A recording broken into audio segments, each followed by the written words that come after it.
Well, come on in, everyone. We're just about to continue with more Bastion. Last time, we went and infiltrated an Ura lair in order to save Zia. But apparently she went on her own volition. She needed to know what really happened. Now that she knows, she's still on our side. Because she realized that I guess she realized that we're trying to fix the mistakes instead of make more. But this time we're going to be taking on another who knows where, and for that I want to prepare myself a bit. So, rockets cause knockback, or rockets will not launch out automatically. Let me get this. First step to learning the Calamity Cannon is knowing about the machinery overrides. I'm going to go with this one. Now, who would have taught a kid to do a thing like that? And also I'm going to switch all these back, because who knows where, it's actually super useful to have all these. Although I'll keep that because I'm not good at power shots with the machete. So I'm running with the Calamity Cannon, the War Machete, and I believe that's Mansur missiles. So hopefully this won't be too hard. I did turn off some of the idols because we're just here for the story. Could use a little shut-eye, I suppose.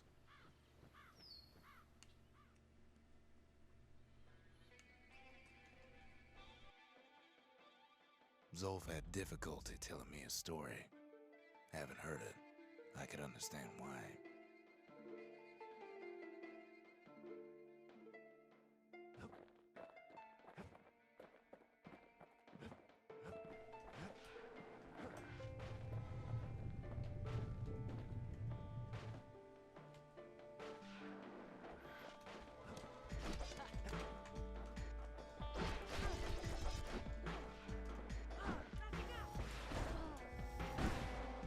Wow, that was weird. That's always most things that happen with the Calamity Cannon.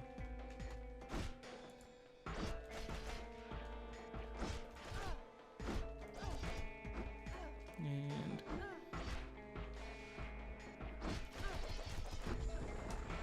They met on the worst day of Zolf's life. There in the Hanging Gardens, he aimed to throw it all away.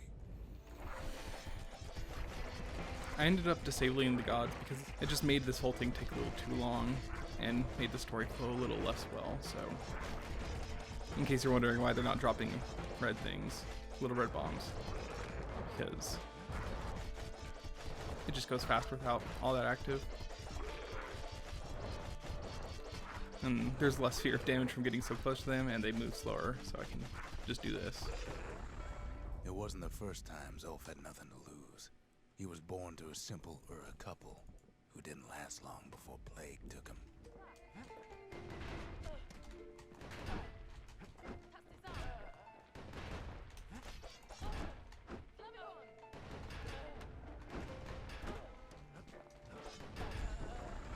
He grew up hungry in the tunnels of the Tassel terminals, so he took to stealing from a Ceylonian missionary living there.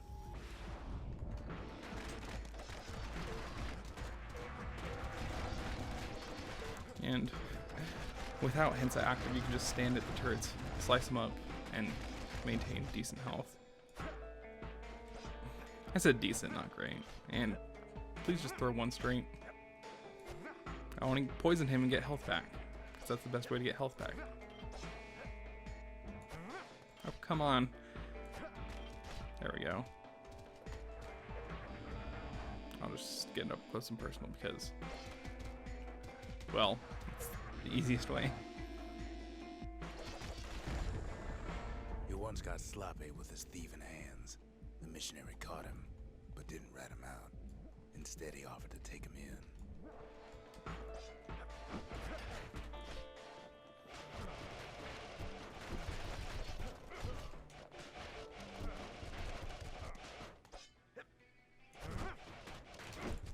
Oh, that's a cheap place to be, sir. That missionary raised Zolf like a gentleman, like he was his own son. Taught him theology, history, and mercy. And also, these guys are a pain when you have a Kobe active because you can't just go up and slice him. Otherwise, he'll die very quickly.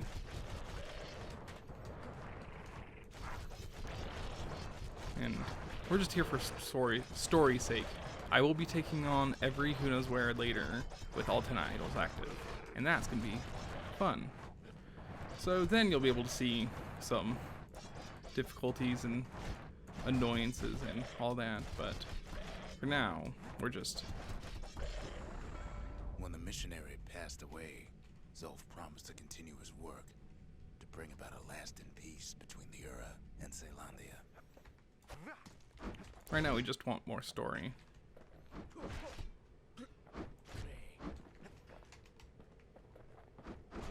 And I'll be honest, these guys, when you have Hensa active, deal about like 3/4 of your health if they get a good hit in.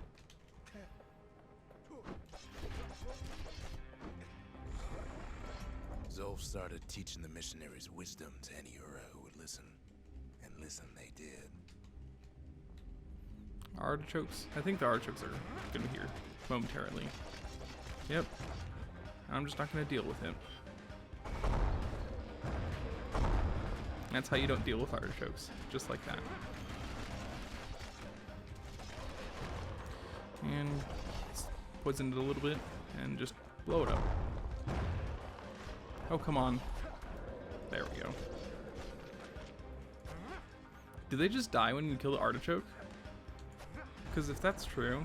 He advocated tolerance and argued that the Ura should atone for the war. He believed the city had much to teach his people. If that's true, then my whole life has changed. And actually, no, this guy's different than the other Pike guys. This is the one that does 3/4 of your health in one hit, if you have Hensa active.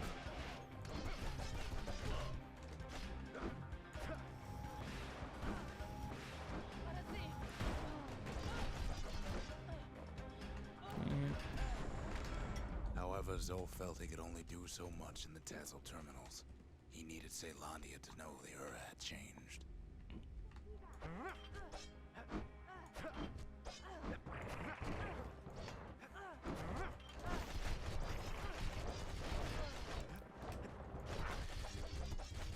It was like a heroic sword duel, except, you know, my sword is just better. I spent like $1 billion on this thing. It better be better. He decided to do what the missionary did many years before. He left the city of his youth to brave a savage land.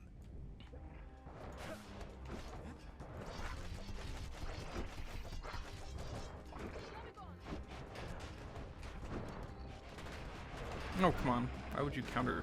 I'm not trying to counter the rabbit. Or whatever they're called.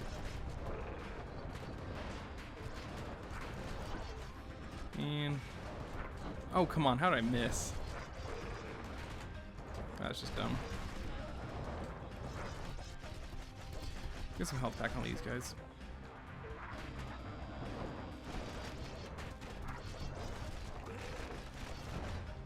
I don't know if it's just me, but it feels like later in the game your shield just gets smaller. It's probably just in my head. The journey was hard, but he knew how to fend for himself. And then at last, Zolf saw the rippling walls on the horizon.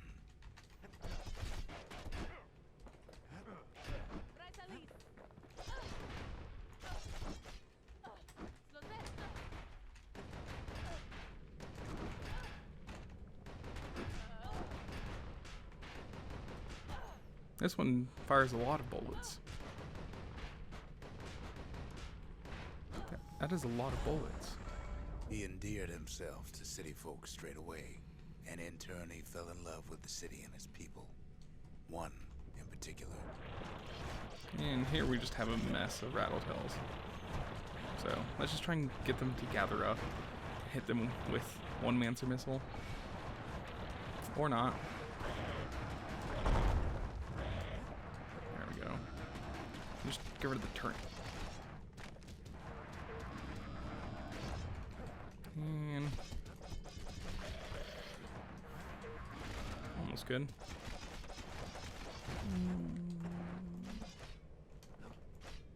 Come on, please.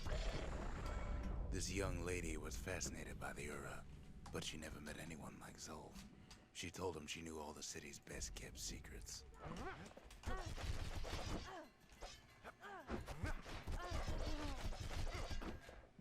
Oh, not you.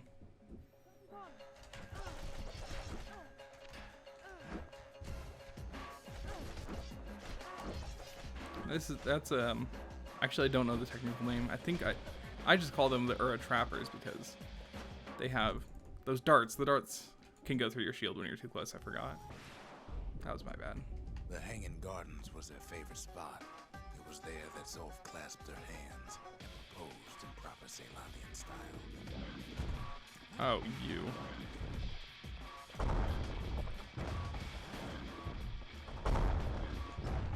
Come on.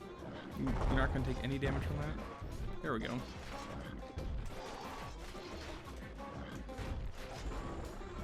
He celebrated with his friends long into the night. Joy and revelry like he'd never seen. Too bad he couldn't remember it all. Oh, that, I got careless there.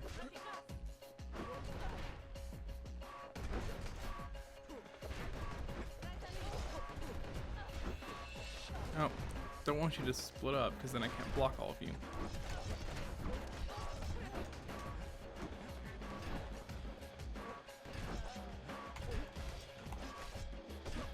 It's a duel. And I'm the winner. He woke up alone underground inside the Ura Ceylondian War Memorial, built like an Ura den. But something was wrong.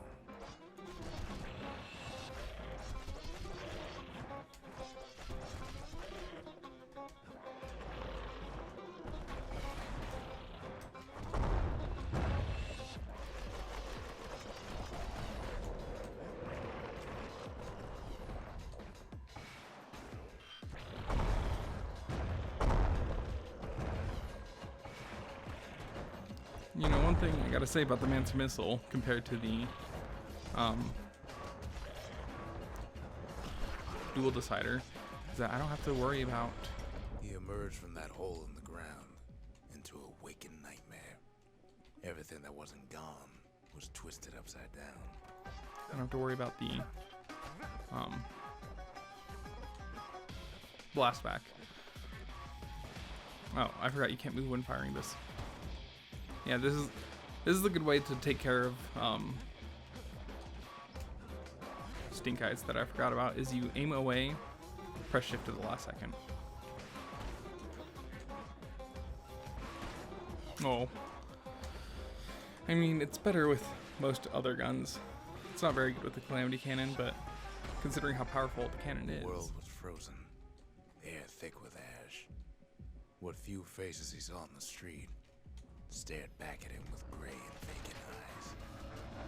If you remember, we found Zolf in the Hanging Gardens, where we found the largest populace of those who returned to stone by the Calamity.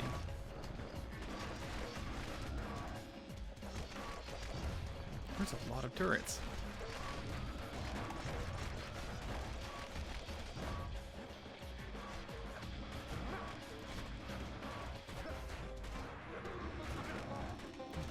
But I think I can just stand here and tank it.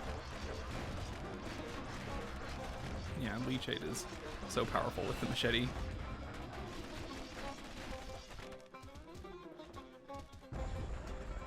He found his wife-to-be asleep inside her home, but when he reached out to her, she joined with all the ashes in the sky.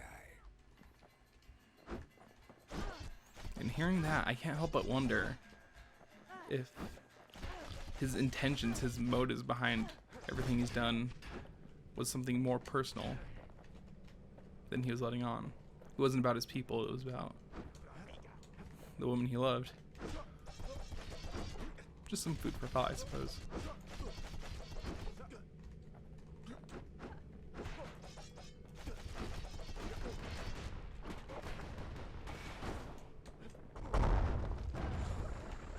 And so Zolf returned to where he proposed in the Hanging Gardens, and there he stood, as if the gods would answer him.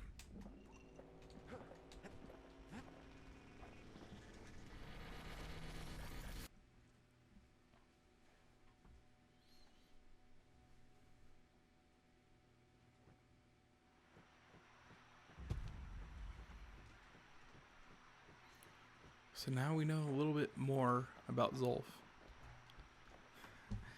And how fitting that we're gonna end this off on most interesting weather pattern. My favorite in the Bastion, not just the storm, but also the auroras. Before we take on the last episode, we're going to take on the last proving grounds. And I want to do that this episode so we can devote an entire episode to the last area. So let's head to the Mansur Observatory. Proving ground. The city's scientific guild used this place to experiment with classified inventions. Mansur Observatory. Now there's a sneaky place, overlooking the Tassel terminals themselves.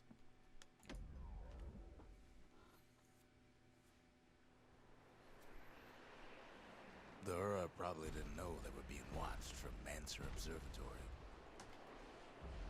It was the perfect spot to test something no one's meant to know about.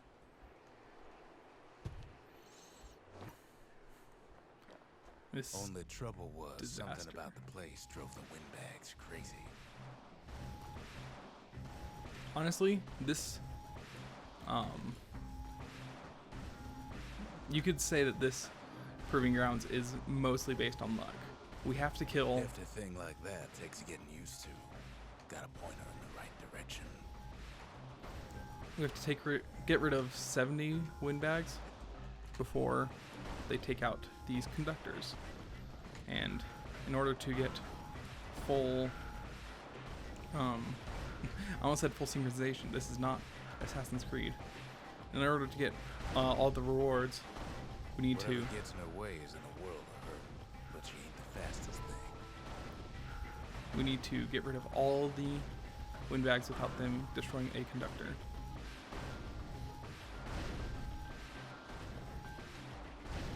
And some of them like to go straight for it, and some of them like to dawdle.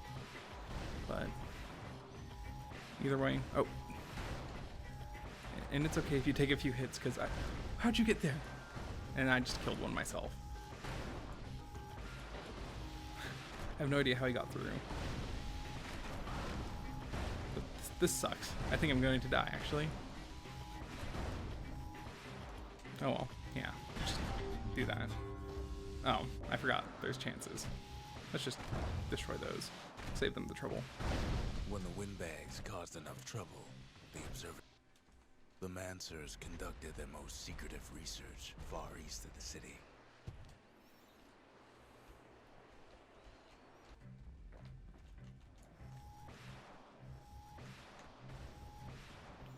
Pretty much, you just want to get rid of all of them while they're out there floating and doing nothing, not actively trying to get here. Because it's harder to hit them when they're trying to get here. You can cause a lot of collateral damage with her if you ain't careful. Because the bullets travel relatively slow, or whatever you'd call them. The cannon shots. So, if they get ahead, you have to lead them, and that was a bad one. That was a bad run. And I would upgrade again, but I need more fragments. So we'll just deal with the hand we got. Deal with the hand we're dealt, in a sense. And the charge up speed and the blast radius would be super nice, but the charge up speed is essential.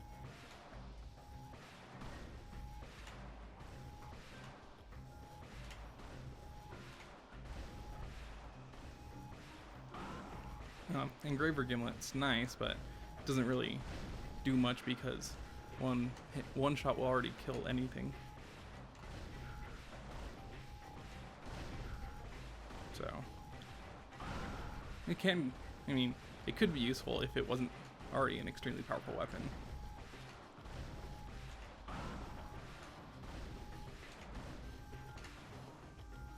Just want to get rid of all of them as fast as possible. This time, then keep an eye on the left side of the screen, make sure nobody sneaks past.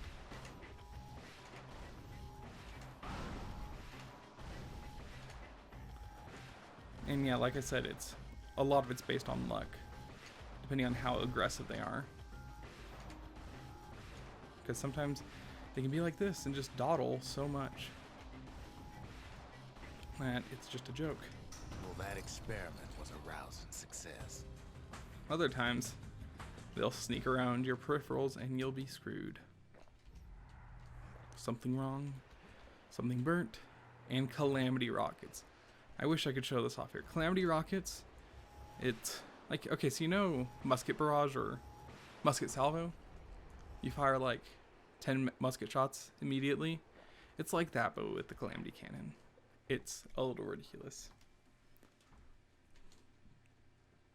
If only the Mansurs could have seen the kid playing around with their favorite toy. And just check, nothing here before we head out. But there is another vigil we completed. The Mansurs defeat 3 foes with a single blast. The Mansurs, they knew everything, even if it cost them. They pushed the limits of knowledge and science, and in the name of the city. Push the limits of knowledge and science, and in the name of the city. Okay. I'm gonna have to do this on off screen because I want to have all the vigils complete when we finish the game. So next time on Bastion, we'll be heading off to the Tazzle terminals and finally confronting Sulf. But until then, keep on keeping on.